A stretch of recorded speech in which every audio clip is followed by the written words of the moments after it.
నాకు ఇవ్వగలిగితే ఇస్తున్నారని నాకు తెలుసు. కానీ నా బాధ్యత మా కూటమి ప్రభుత్వం వచ్చిన సంవత్సరం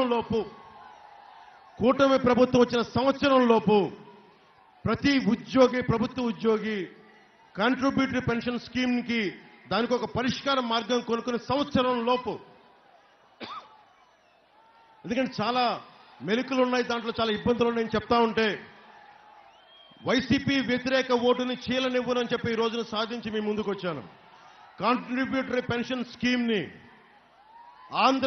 ఉమ్మడి ఆంధ్రప్రదేశ్ మాజీ ప్రభుత్వ ఉద్యోగి కొడుకుగా చెప్తున్నాను.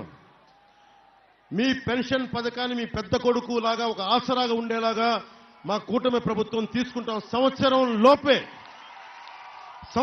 లోపే కొనతాల రామకృష్ణ గారు కానీ, మనోహర్ గారు కానీ, చంద్రబాబు గారు కానీ అందరం కూర్చొని అసెంబ్లీలో దీనికి ఒక సంవత్సరం లోపు తర్జన భర్జన చేసి వాదోపవాదాలు చేసి ప్రతి ప్రభుత్వ ఉద్యోగికి భద్రత కలిగించేలాగా, మీ 30 సంవత్సరాలు పనిచేసిన తర్వాత మీ జీవితానికి భద్రత ఉండేలాగా మేము సంపూర్ణంగా చర్యలు తీసుకుంటాం, మీకు అండగా నిలబడతాం అని చెప్పి నేను ఎనకాపల్లి నడిబొడ్డున నూకాలమ్మ సాక్షిగా నేను మీకు అండగా ఉంటాం.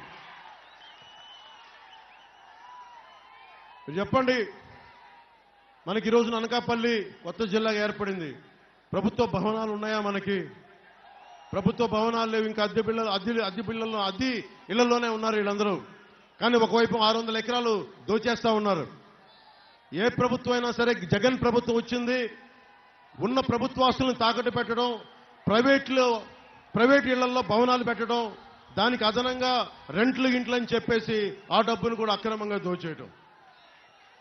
ఎన్టీఆర్ గవర్నమెంట్ ఆసుపత్రి ఉంది మనకి. పీలా గోవింద్ గారి సమయంలోనే దానికి ఏసీలు కూడా చేయించారు ఆయన. మనకి పేషెంట్స్ కి బాగుంటుందని చెప్పి పాపం ఎన్టీఆర్ గవర్నమెంట్ హాస్పిటల్ ఆయన చేయిస్తే ఈ రోజున ఆ పరిస్థితి ఎలా ఉంది? గర్భిణీ స్త్రీలు వస్తే విశాఖ కేజీహెచ్కి పంపించే పరిస్థితి. ఒకవైపు సిటీ నడిబొడ్డున మనకి డంపింగ్ యార్డ్ ఉంది. మనకి రాష్ట్రంలో ఏ మూలకెళ్ళినా డంపింగ్ యార్డ్. దాదాపు చుట్టుపక్కల ఉన్న ప్రాంతంలో మీకు ఎంత దుర్వాసన ఉంటుందో నాకు తెలుసు. మొన్న ఈ మధ్యన నాకు వీడియోలు పంపించారు. అదే ఆ వీడియోలు పంపిస్తే ఎంత ఉన్నాం సార్ ఇక్కడి నుంచి డంపింగ్ యార్డ్, పక్కన డంపింగ్ యార్డ్ పక్కనే కార్పొరేషన్ బిల్డింగ్ లో వేశారు. ఇక్కడి నుంచి తీసుకెళ్లి మధురవాడకి తీసుకెళ్తున్నారు, వైజాగ్. అక్కడ తీసుకెళ్తే మళ్ళీ దారి పొడవునా దుర్గంధం. నేను కూటమి ప్రభుత్వం రాగానే ప్రతి ఊర్లోనూ, అలాగే మన అనకాపల్లిలో కూడా బరోడా లాగా, లాస్ వేగాస్ లాగా ఇక్కడే ఒక బలమైన ఈ శుద్ధి చేసే కేంద్రాలను పెట్టి ఇక్కడికి దీన్ని దుర్వాసన లేని అందంగా చూసేలాగా ఈ ప్లాంట్ని ఒకటి పెట్టిస్తా ఉంది. నేను ఈ వేస్ట్ ప్లాంట్ని మేనేజ్ చేసే ఒక బలమైన, ఎందుకంటే లాస్ వేగాస్లో కానీ బరోడాలో కానీ చాలా బలంగా దీన్ని శుద్ధి చేసి దానిపైన ఒకలాంటి కొండలాంటివి విధంగా తయారు చేసి చూడటానికి అందంగా ఉండేలాగా అది దాన్ని నుంచి వచ్చే బయోగ్యాస్ ని మళ్ళీ తిరిగి ఇంధనంలాగా వాడుకునేలాగా ఒక విధానాలు ఉన్నాయి. ఆ విధానాలని ఈ రోజున మన ప్రాంతానికి తీసుకొద్దాం, మన అనకాపల్లికి తీసుకొచ్చి దుర్గంధాల నుంచి అనకాపల్లి నుంచి బయటపడేస్తాను మనస్ఫూర్తిగా మీకు తెలియజేసుకుంటా ఉన్నాం.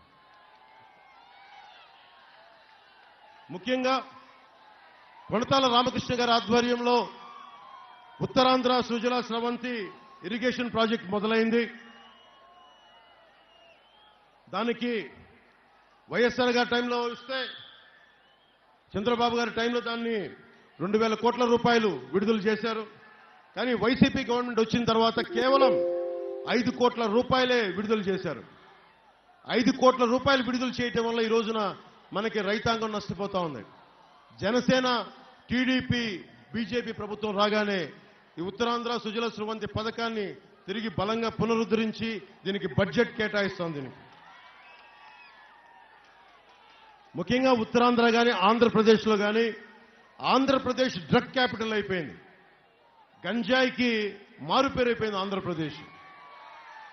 ఆడపిల్లలు భయపడతా ఉన్నారు, పెద్దలు భయపడతా ఉన్నారు, చాలా మంది యువత కంప్లైంట్ చేస్తా ఉన్నారు. నేను 2018లో కూడా పోరాట యాత్రకి వెళ్తే ముఖ్యంగా యువతకు చెప్పాను, మీరు గంజాయిని గనక మీరు మహమ్మారిని మీరు ఎంకరేజ్ చేస్తే మీ ఆరోగ్యాలు పాడు చేసుకుంటారు. ముఖ్యంగా ఇలాంటి